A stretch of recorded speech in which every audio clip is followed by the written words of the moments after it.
오늘 주시는 말씀 우리 함께 보겠습니다. 누가복음 12장 13절부터 21절까지 말씀 우리 다 찾으셔서 한 절씩 교독하고 마지막 절은 제가 함께 읽겠습니다.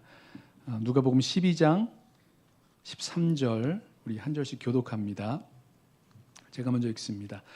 무리 중에 한 사람이 이르되 선생님 내 형을 명하여 유산을 나와 나누게 하소서 하니 이르시되 이 사람아 누가 나를 너희의 재판장이나 물건 나누는 자로 세웠느냐 하시고 그들에게 이르시되 삼가 모든 탐심을 물리치라 사람의 생명이 그 소유에 넉넉한 데 있지 아니하니라 하시고 또 비유로 그들에게 말하여 이르시되 한 부자가 그 밭에 소출이 풍성하매 심중에 생각하여 이르되 내가 곡식 쌓아둘 곳이 없으니 어찌할까 하고 또 이르되 내가 이렇게 하리라 내 곡간을 헐고 더 크게 짓고 내 모든 곡식과 물건을 거기 쌓아두리라. 또 내가 내 영혼에게 이르되 영혼아 여러 해 쓸 물건을 많이 쌓아두었으니 평안히 쉬고 먹고 마시고 즐거워하자 하리라 하되 하나님은 이르시되 어리석은 자여 오늘 밤에 내 영혼을 도로 찾으리니 그러면 내 준비한 것이 누구의 것이 되겠느냐 하셨으니 함께 읽습니다. 자기를 위하여 재물을 쌓아두고 하나님께 대하여 부요하지 못한 자가 이와 같으니라. 아멘. 예수님께서 한 바리새인의 집에 식사하러 가셨다가 바리새인들의 위선, 그 겉보기에는 거룩하고 좋고 깨끗하지만 그 속에 탐욕과 악독이 가득하다는 사실을 드러내셨습니다. 그러자 예수님께서 그 바리새인의 집에서 나오실 때에 바리새인들이 달려들면서 따지면서 예수님의 말씀을 책잡으려고 했었죠. 그렇게 그 집에서 나오셔 보니까 수만 명의 무리가 모여 있었다라고 성경은 말씀합니다. 예수님은 이 제자들과 그 무리들에게 바리새인들의 누룩, 외식을 주의해라고 가르치시면서 아무도 모르게 감추어진 것은 결국 드러나게 될 날이 올 것이고 그러므로 우리는 사람을 두려워할 것이 아니라 죽음 이후에 심판하여 지옥에 던지실 수 있는 하나님을 두려워해야 한다. 뿐만 아니라 이 하나님은 우리의 머리카락까지도 세신바 되시는 그렇게 우리를 귀하게 여기시는 하나님이시다. 이렇게 가르치고 계셨습니다. 그런데 그때 예수님의 가르침을 듣고 있던 무리들 중에 한 사람이 예수님께 나와서 형과의 유산 문제, 그 유산 분배 문제를 좀 도와달라고 부탁을 드렸습니다. 13절 말씀이에요. 무리 중에 한 사람이 이르되 선생님 내 형을 명하여 유산을 나와 나누게 하소서. 부모님이 돌아가시고 유산을 물려주셨는데 형이 아버지의 유산을 다 가져가 버리고는 동생에게는 아무것도 줄 생각을 안 하는 것 같습니다. 화가 난 동생이 선생님, 이 랍비 예수님께 부탁하기를 형에게 가셔서 랍비로서 명령을 좀 해주십시오. 압력을 넣어달라는 거죠. 아버지 유산을 혼자 다 가져가는 법이 어딨느냐. 율법을 통해서 봐도 그렇고 동생이랑 이 유산을 공정하게 나누어 가져야 된다. 이렇게 명령해 주시기를 부탁한 겁니다. 요즘도 유산 그 상속 문제로 형제간이나 가족간에 법적인 다툼이 일어나죠. 그러면 요즘은 이 법정에서 다투게 되는데 예수님 당시에는 랍비에게 가서 그 해결을 봤습니다. 율법에 랍비가 율법의 전문인 정통인 사람인데 율법에 이 유산 상속에 관한 법이 있기 때문이죠. 신명기 21장 같은 예를 보면 이 장자가 다른 그 동생들에 비해서 자녀들에 비해서 2배의 유산을 받을 권리가 있다. 이런 것들을 이 랍비가 잘 알고 있으니까 이 랍비에게 부탁을 하는 겁니다. 자, 그런데 예수 선생님이 이 부탁을 듣고는 단번에 거절을 하세요. 14절 이르시되 이 사람아 누가 나를 너희의 재판장이나 물건 나누는 자로 세웠느냐? 보통 예수님께 누군가가 이렇게 도와달라고 하면 예수님이 거의 다 도와주셨어요. 근데 이번에는 달랐던 거죠. 예수님은 자신이 유산 상속을 제대로 했다, 바르게 했다, 잘못했다, 시시비비를 가릴 재판관도 아니고 또 양쪽 사이에서 원만한 합의를 이끌어내는 중재자도 아니고 이러시면서 단칼에 거절하십니다. 아니 거절 정도가 아니라 이 사람이 가지고 있는 문제, 탐심의 문제죠. 그 문제를 지적하십니다. 그리고 비유로 가르쳐 주시는데, 자, 이 비유 이야기 속에서 탐심의 특성들을 우리 발견하고 배워서 우리 예수님 말씀처럼 탐심을 물리치면서 탐심을 이기면서 살아갈 수 있는 주님의 제자들 되시기를 축원합니다. 자, 먼저 찾을 수 있는 그 탐심의 특성, 첫 번째는요, 탐심은 우리 마음에 숨겨져 있다라는 것입니다. 15절 말씀을 보세요.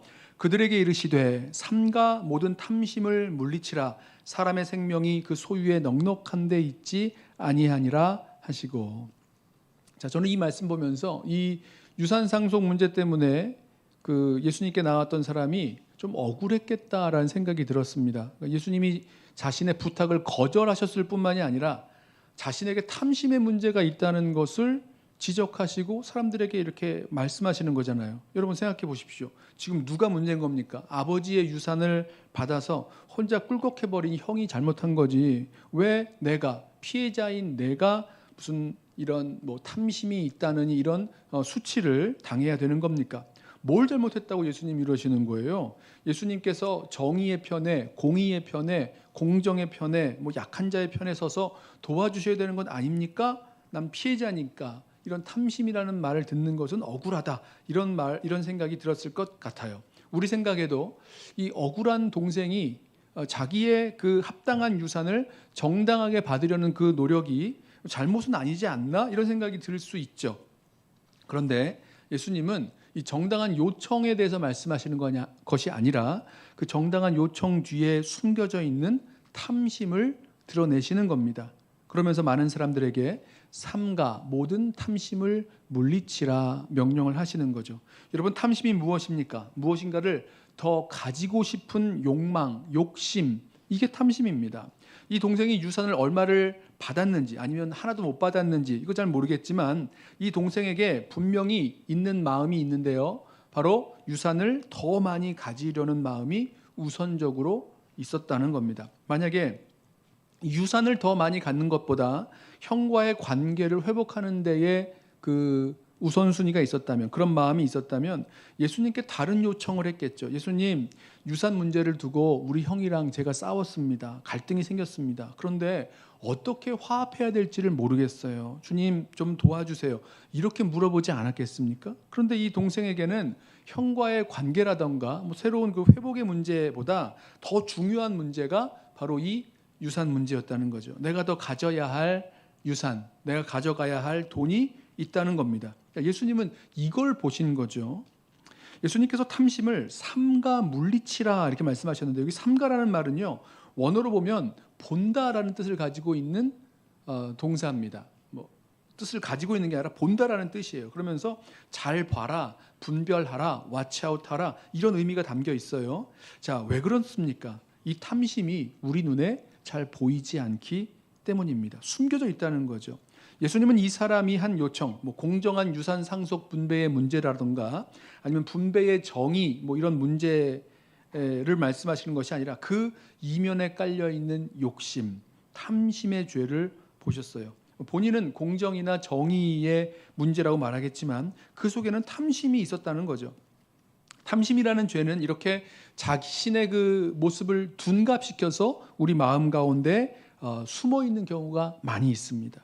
표면적으로는 선한 이유와 목적을 이야기하겠지만 그 속에는 더 많이 가지려는, 더 내 것으로 삼으려는 그런 탐심이 작동하고 있다는 거죠. 게다가 이 동생은요, 자신이 옳다고 판단하고 있었기 때문에 자신이 유산을 더 많이 받는 것이 옳다, 공정하다라고 생각하고 있어서 예수님도 내가 생각하고 있는 이 정당함을 따라서 이 불의한, 뭐 이런 말 하지 않습니다만은 그 불의한 형에게 가서 정의를 따르라고, 동생과 유산을 나누라고 명령해 주시기를 부탁을 한 거죠. 자, 그러나 예수님은 그 정의라던가 공평이라던가 이런 논리 뒤에 숨겨져 있는 이 사람의 탐심을 보셨습니다. 이 사람은 못 본 거죠. 예수님은 보셨어요. 그리고 그것을 정의와 공평 뒤에 숨겨져 있는 그 탐심을 근본적인 문제로 지적을 하신 겁니다. 자, 여러분, 저와 여러분에게는 숨겨져 있는 탐심이 없을까요? 탐심이 근본적인 그런 그 마음의 동기가 되어서 움직이면서도 겉으로는 선하고 아름다운 정당한 이유들을 댈 때는 없습니까?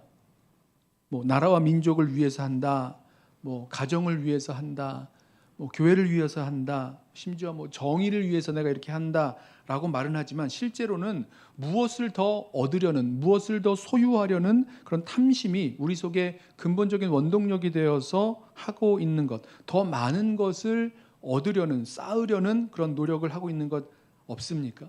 뭐 돈일 수도 있고요, 재물일 수도 있고요, 뭐 명예, 권력, 뭐 성공, 뭐 인기, 뭐든지 뭔가 좀 더 많이 소유하고 더 가지고 싶어서 하려는 것들, 그 속에 그 탐심이 우리의 인생을 이끌어가고 있는 것은 없습니까? 자, 그래서요, 우리 안에 숨겨져 있는 이 탐심을 분별할 수 있는, 그리고 이 탐심을 분별하기 때문에 탐심을 물리칠 수 있는 저와 여러분 되기를 바랍니다. 자, 그것을 위해서 예수님께서 이 비유를 하나 가르쳐 주세요. 자, 이 비유에서 우리가 볼 수 있는 또 하나의 그 특징이 있는데, 그것은 탐심의 특징이죠. 탐심은 우리를 어리석게 만든다라는 사실입니다. 자, 16절부터 볼까요? 또 비유로 그들에게 말하여 이르시되 한 부자가 그 밭에 소출이 풍성함에 심중에 생각하여 이르되 내가 곡식 쌓아둘 곳이 없으니 어찌할까 하고, 또 이르되 내가 이렇게 하리라, 내 곡간을 헐고 더 크게 짓고 내 모든 곡식과 물건을 거기 쌓아두리라. 자, 한 부자가 농사를 지었는데 그의 소출이 너무너무 풍성했습니다. 풍년 중에 풍년이어서 몇 년 동안 놀고 먹어도 될 만큼 많은 그런 엄청난 수확을 거뒀어요. 자, 이렇게 많이 거둔 곡식을 가지고 어떻게 할까 생각하다가 늘 하던 대로 이 곡식을 쌓아놓아야 되겠다 결정을 했습니다. 하지만 곡식이 너무 많아서 쌓아둘 곳이 모자란 거예요. 그래서 지금 있는 그 곡간을, 창고를 헐고 창고를 더 크게 짓고 거기다가 모든 곡식과 물건들을 담아놔야 되겠다, 모아놔야 되겠다, 쌓아놔야 되겠다라고 계획을 세웠다는 겁니다. 자, 여러분 이 계획 어떠세요? 좋아 보이십니까? 여러분이라면 어떻게 하셨겠어요? 여러분이라면 이 많은 곡식, 어느 날 어느 해에 농사를 지었더니 정말 몇 년 동안 쓸 수 있을 만큼의 엄청난 곡식을 거두었다면 여러분 그거 어떻게 하시겠습니까? 이 부자처럼 더 쌓아둘 수 있는 곡식을 지으겠다고 하시는 분 있지 않으세요? 아니면 곡식을 빨리 팔아서 이것을 가지고 그동안 해보고 싶었는데 못했던 것 있으면 뭐 맛있는 것도 사 먹고 뭐 여행도 가고 뭐 해보고 싶었던 것들을 하겠다, 이런 분들도 계실 것 같고요. 아니면 새로운 사업을 또 한번 시작해 보거나, 아니면 뭐 또 다른 투자를 한다거나, 아니면 뭐 신중하게 더 큰 그 부자들은 어떻게 하는지 좀 알아보고 그 다음에 결정을 한다거나, 뭔가 이렇게 생각들이 있지 않으세요? 근데 여기에는 이런 생각들을 하게 된 목적이 분명히 담겨 있는 겁니다. 이 곡간을 허물고 더 크게 짓겠다, 그리고 거기에 쌓아두겠다라고 하는 이 부자에게는 어떤 목적이 있었는가? 19절 이렇게 말씀합니다. 또 내가 내 영혼에게 이르되 영혼아, 여러 해 물건을 많이 쌓아두었으니 평안히 쉬고 먹고 마시고 즐거워하자 하리라 하되. 보세요, 이 부자가 더 큰 곡간을 짓고 거기에다가 많은 곡식 쌓아두어서 하려고 했던 것은 무엇입니까? 그 이유가 무엇입니까? 이제 앞으로 아무 걱정 없이 안전하게 편안하게 쉬면서 먹고 마시고 즐겁게 살려고 이 곡식과 재물을 쌓아놓겠다고 결정한 겁니다. 여러분 어떻습니까? 괜찮아 보이지 않으세요?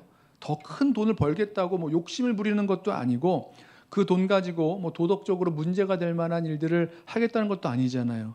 이 부자가 아주 어렵지 않게 할 수 있는 안전한 선택, 합리적인 선택을 한 것처럼 보입니다.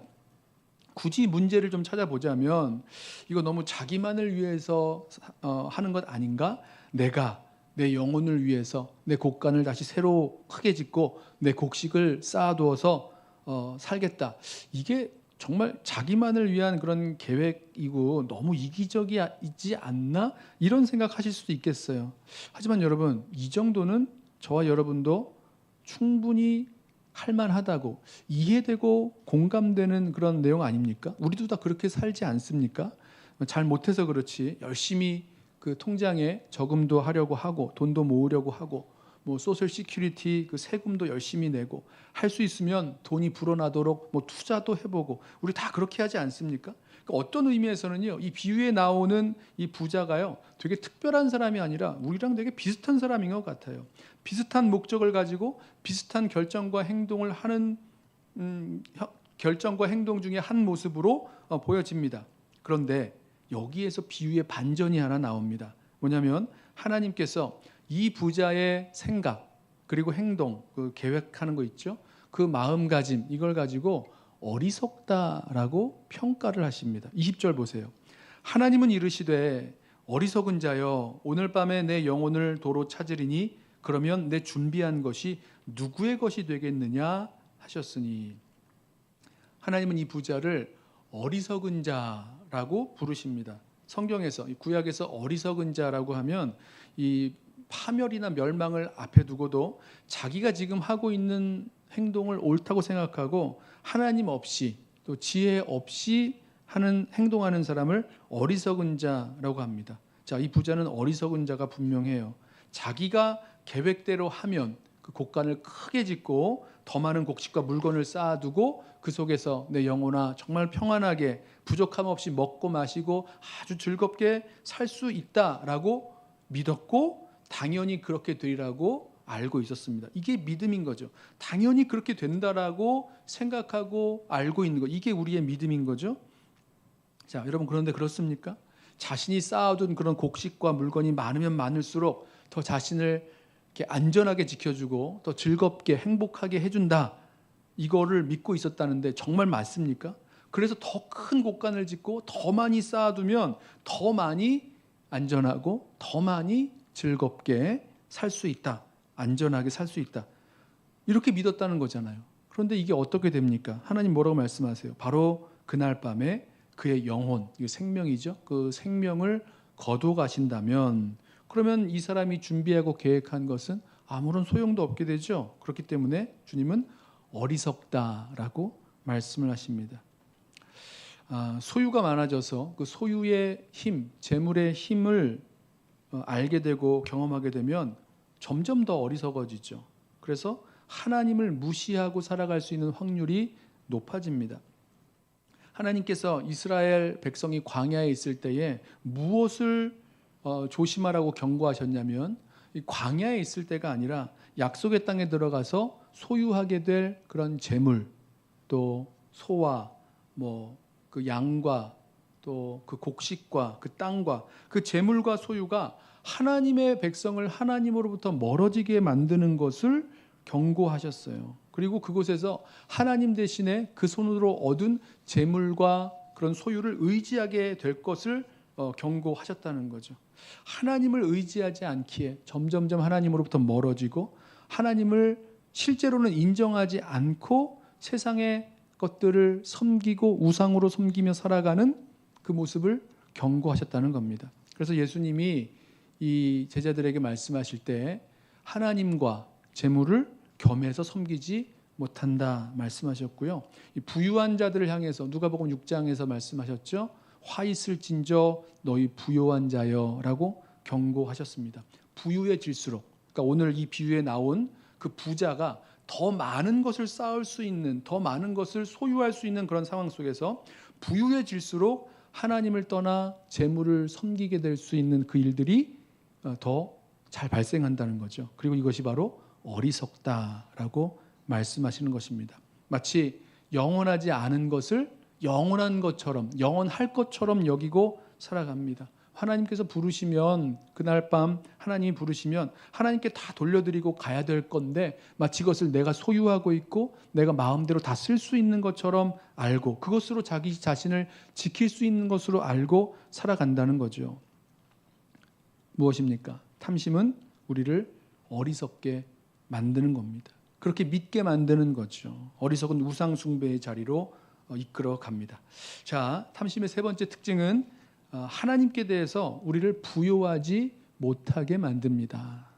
21절 보세요. 자기를 위하여 재물을 쌓아두고 하나님께 대하여 부요하지 못한 자가 이와 같으니라.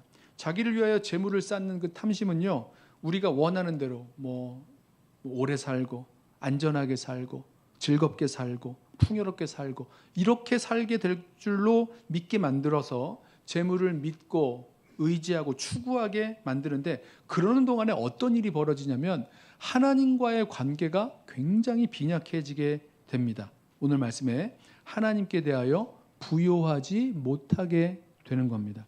자, 유산상속 문제를 예수님께 가져온 사람의 요청을 다시 한번 생각해 보세요. 이 사람의 우선순위 첫 번째가 무엇이었습니까? 돈이었어요. 유산 문제였습니다. 하나님이 첫 번째가 아니었어요. 하나님을 사랑하고 이웃을 내 몸처럼 사랑하는 것이 첫 번째 자리에서 이미 밀려나 있었고요. 하나님과의 관계는 당연히 빈약해져 있었습니다.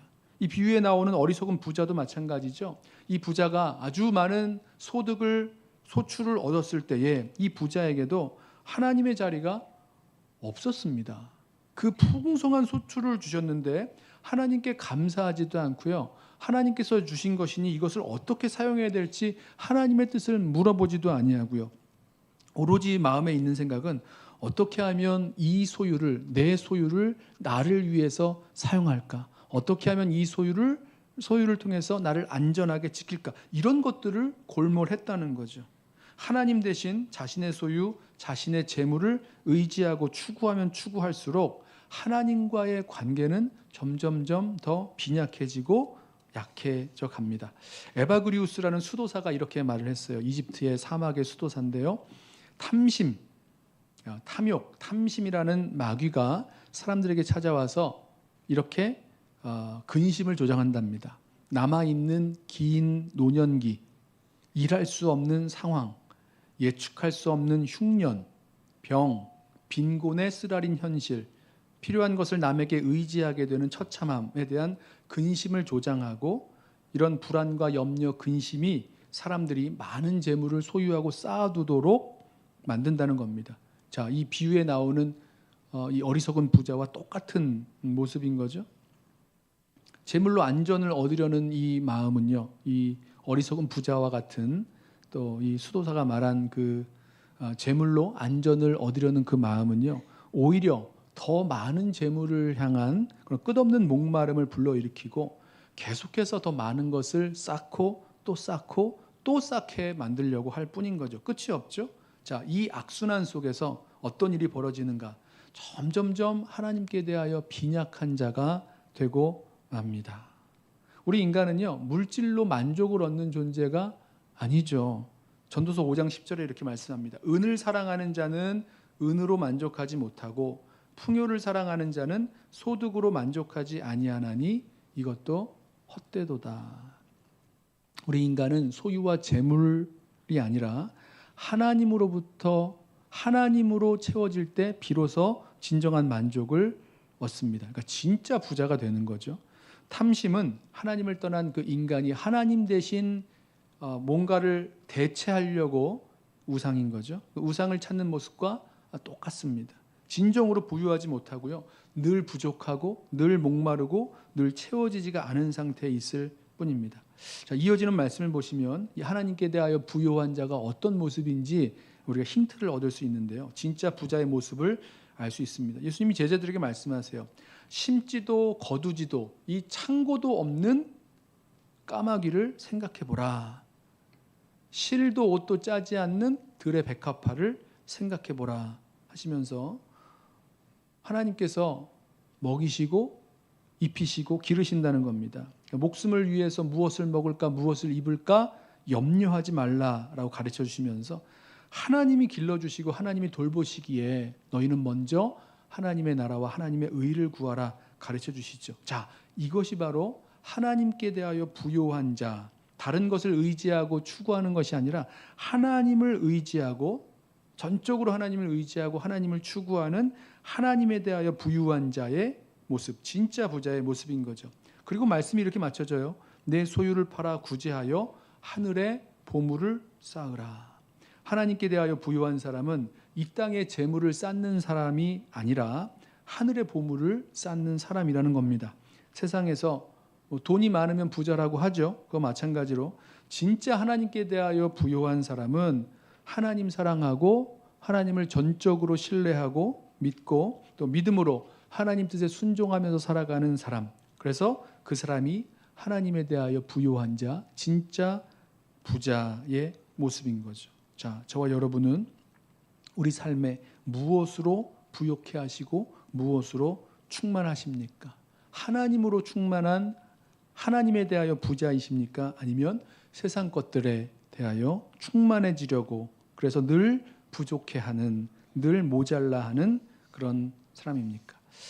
오늘 이 말씀 속에서 이 어리석은 부자의 모습, 또 이 주님께 나왔던 이 사람의 그 모습에서 우리의 모습, 우리에게 숨겨져 있는 그 탐심의 모습을 발견하게 되기를 소원합니다. 탐심으로 어두워져 있는 우리들의 모습은 없는지, 우리의 어리석은 모습은 없는지, 내가 더 가지려고 하고 더 소유하려는 것을 통해서 내가 뭔가를 이루어낼 수 있다고 잘못 믿고 있는 그 어리석은 모습은 없는지 우리 자신을 돌이켜보기를 원합니다. 재물을 쌓아서 안전을 얻으려는 어리석은 부자가 아니라 정말 지혜로운 청지기가 되어서 하나님께 대하여 정말로 풍성한 자, 부유한 자 될 수 있는 저와 여러분 되시기를 예수님의 이름으로 부탁하며 축원합니다. 기도하겠습니다.